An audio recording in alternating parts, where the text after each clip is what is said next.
We're in Virginia, ladies and gentlemen.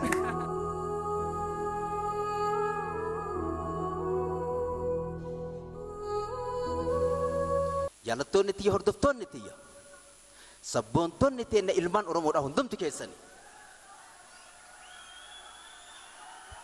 bakka jirtanitti nagahaaf jaalalli kabajaan sabummaa ka'oonni irraa madda isin naaf haa ga'u.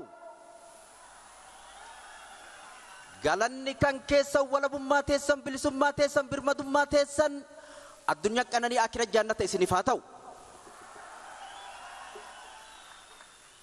Kakalee wal beeynuun baga wal agarre warri maqaaf dhaamsa wal dhagahaa turre dhaloonni haaruunis bagaree wal barre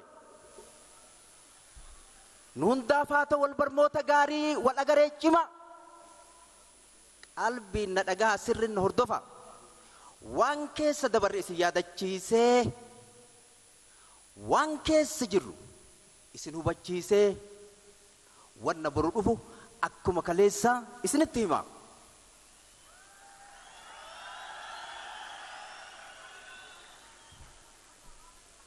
Qabsoo hundeen dheertu keessa isii fagoo haa taatu maletti hayni irraa tuqamte garuu hagoo ummanni Oromoo urga cabee kaasee halkan tokko rafne guyyaa tokko hin teenne deemsa karaa dheeraa deemaa dhufne keessa qabsaayota qaalii hayyuu kumaataman irratti wareegaa bakka kana geenne fakkeenya gabaabaa yoo lafa isinii kenne ka akka Jaalladhii Gammadaa ka akka Dabbasaa Guyyoo ka akka Baqqalaa Dawaanoo Kaka Yosef Bati, kaka jireenya ayyaana ka akka Lammeessaa Baruu laakkoyne hin finnu ilmaan Oromoo dhamanne haa laakka'u warra du'e malee warra achi buutee jara haga ammaan beeyne qeexamaan nu afaan masaraa mootummaa nu jala bananii ilmaan teen hadha kursii gubbaan teenne qabsoo hadhoo wanni beekuu qabdan qabsoo hadhoo ituudhaan bananneetiin seenne bu'aa dhiigaaf lafeen harka keenya ga'e uf harka tufsiisuun bu'aalee nu hafan afaan tokko taanee fuuldura fufsiisuun yoo bakka irraa kaane bakka irra jirru bakka itti deemnu akka itti deemnu gargar baafnee beeyna. Dhuma gaafa Walloo Buqqaatuu lamata gaafa Finfinneetta calii calanqoota gaafa aannolee Oromoon har'aami guyyaa sanaa kaasee diina ofirraa lole haga har'aatitti qabsoo itti jira. Harkeen kennan diinaan jilbifan takkaan jenne tole qabsoon kaas geette wareedhaanii miti wareegama qaalii irratti kafalaa dhaloonni dhaloota dhaalchisaatiin darbaa gootummaa ofiillee waliif kaayaa hambaa ka akka Leenjisoo Diigaa ka akka Roobaa Buttaa ka akka Bakar Waaree ka akka Fatantaa Iluu ka akka Abishee Garbaa abaabilee irraa akaakilee irraa abbootii darbitee waan nutti darbe hambaan madditi walaabu madda Oromoota madda hundee qabsoo madda burqaa goota achirraa dagaagee kutaa hunda ga'e ilmaan Oromoota uumama isaatiin durumaa hayyoota du'uuf dhalachuun kennama dhaloota akka duuneen banne dhala itti aanuuf seenaan duune kaa'uun haa ta'u barmoota jabaadha Oromoo qabsoo teeti cimi gaaf tokko ni moota duuti waan hin olle du'a seenaa qabu du'e akka goota warra gaafa namni hirribaan dammaqin hirribaa dammaqee bilisummaa tanaaf qawwee barbaadata hamardooloon dhaqe dhiira gaafa dhoombir warra baddaa Baalee keessatti xiyyaara Ingiliz hargufee gannaqe warra diina hin du'u jedhu akka inni du'u ajjeesee garsiise warra akka diina ofirraa itti ajjeesan ummata barsiise mahandisa qabsoodha ibsaa gaaf dukkanaa warra guca qabsoo kaleessa qabsiise akka Jeneraal Waaqoo Guutuu akka Adam Jiloo akka Kolonel Aliyyii Cirrii akka Hussein Bunee akka Isaaq Daadhii akka Daadhii Tarree akka Haji Hussein Suraa hayyuu daangaan qabne daanga qaxxaamuraa warra daandii har'a irra deemnu tana xiinxalleetiin il arge kaleen nama dura akka Haji Adam Saaddoo akka Haji Umar Qeebaloo akka Haji Abdullahi Ganamoo akka Haji Goobeerraa akka Haji Nuuruu Dalloo akka Haji Usmaan Sheekaa Barbare dhiira meeqa jira akka Hussein Darmoo ijoollee tokkocha kumaan lole akka hajareerii goofin giraan ka akka koloneer ka dirwaaqoo shaaqe doozara qabsoodha warra daandii qabsoo kalee dhiigaan saaqe kana duwwaa miti sochiin afran qal'oota Maccaaf Tuulamaa kolleejja qabsooti mana barnootaatti galma maddisiise goota kumaataman ka akka Elemoo Qilxuu ka akka Jaarraa Abbaa Gadaa ka akka Mul'isa Abbaa Gadaa ka akka Sheek Bakri Sobalow ka akka Dr. Sheek Muhammad Rashad Abdulle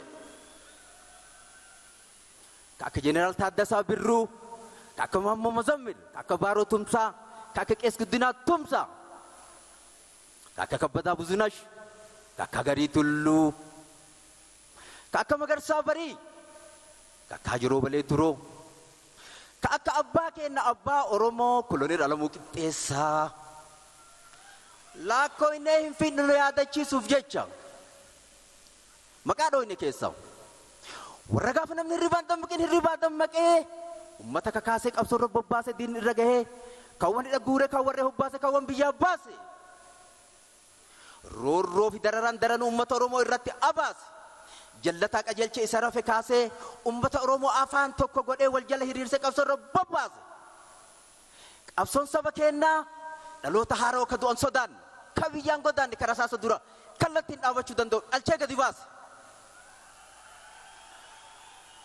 dhaloonni haaroonni qabsoo sakaalamtee ukkaamamtee teettu sakaalarraa hiikee qadaadarraa buqqaasee baruuza qabsoodhaa diinatti facaase osoo diinni qawwee irratti dhukaasu osoo diinni jumlaan rasaasan hobbaasu shimalumaan raasee diina hudhee qabee harka isaa micciiree kursii irraa kaasee hidhamtoota teenna hidhaa gadi yaasee baqattoota teennaaf dhaabbota teennallee aanaas dabalatee biyya nu dachaase.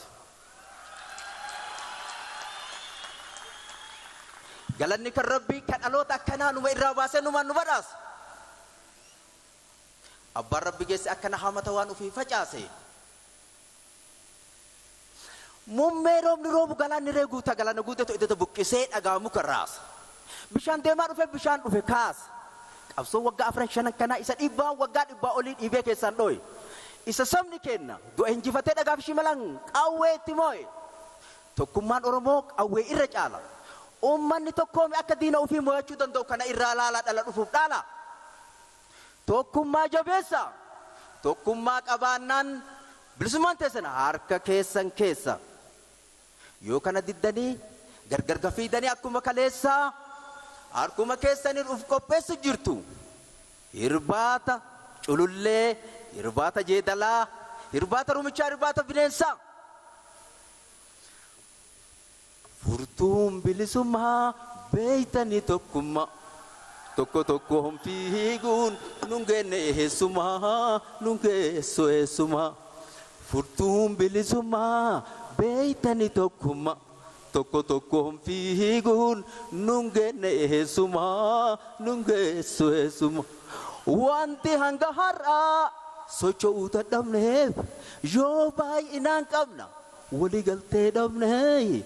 Lafa moo lafetti maalirra wallamna nu lafee takkatti lafas waliin qabna dhaabbotii waltaa saballee sochoosaa bilisummaan dhiigaan hin dhufturee qoosaan uummanni sol ka'aa meeqinaa hiriiraa mootummaa gabroomsaa akkasiin jijjiiraa afaan tokko taanaan wal wajjiin ol kaanaan.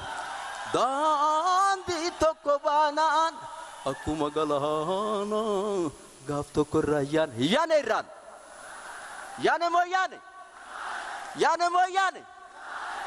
moo yaane bakka jirtan hundaan hundumtu ol ka'a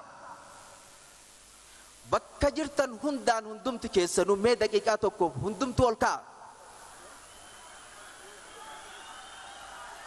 Wal wajjin haa dhaabannu warra biyyaaf sabaaf nurraa wareegame waliin haa yaadannu.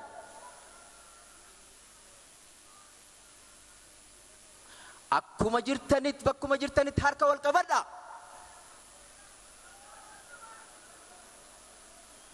Akkuma jirtaniin bakkuma jirtaniin harka wal qabadha.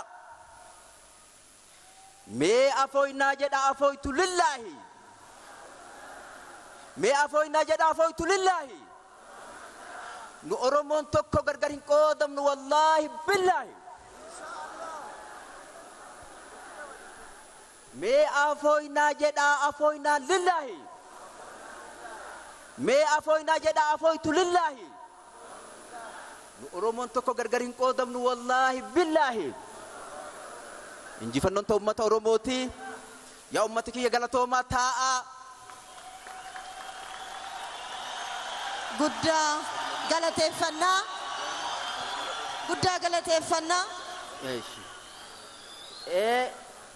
fooyyessa tokko asitti bakka ummata sidaamaa jedhu sana maaraqoo hadiyyaa akkasumas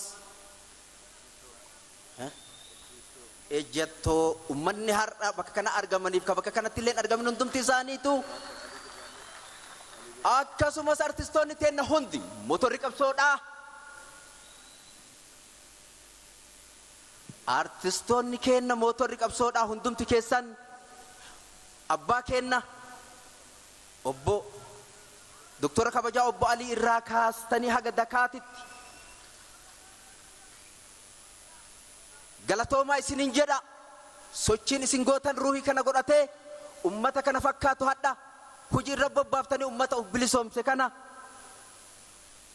sochii isin gootan wanti artistoota nurraa eegamu ejjatanii deemuun nama naman gootu ejjannoo murteessa mishadiina kan kayyoomii ittiin mootu ka ejjatee deemu ejjechuu wallaalu ejjannoo madaala sabni kee onnee isaa keessaa ittiin si madaalu daaw itti sabni kee surrii isaa keessaa ittiin si madaalu artistoonni keenna kaameraa fuula dura jiraachuu hin dagatina kaameraan keessan ummata keessan artistoonni ija ummataati ija fagollaaltee daftee waa hubattu kennaa uumamaati artiin tasabaati masakamuun qabdu lugaama namaati hojiin artistoota afaanii fi aadaa seenaa fi siyaasa ummata barsiisu siyaasaa jallattee dhugaa awwaalamte qottee boolla baaftee sabatti garsiisu ummata dammaysuu onnee hidhachiisu surrii hidhachiisu akka inni biyyaaf mirga ofii falmatu falmuuf falmachiisu gaafa ummanni keenna bilisoomis hojiin teenna baay'ee dhaabni jijjiirama mootummaan hin kufa mootummaan hin dhufa ummanni hin kufu artiin hin kuftu artiin tasabaati artistoonni kasabaati kanaaf isin qabeenya sabaa ta'uuf beeytanii saba keessan tajaajiluun akka saba keenna dhugumaatti tajaajilu isinin jedha hojii teenna akka irraan dogoggorre isinin jedha ifamanaa godha galatooma hundumti keessa I haven't been in Dallas in like 10 years. Wow. Yeah, so I mean, I don't know. Have you ever been it's here? probably changed ever since. Because I remember Dulles Airport like 15 years ago. Oh. You know? Yeah. So that I assume they probably did something, but it is a beautiful It's a airport. big and beautiful, yeah.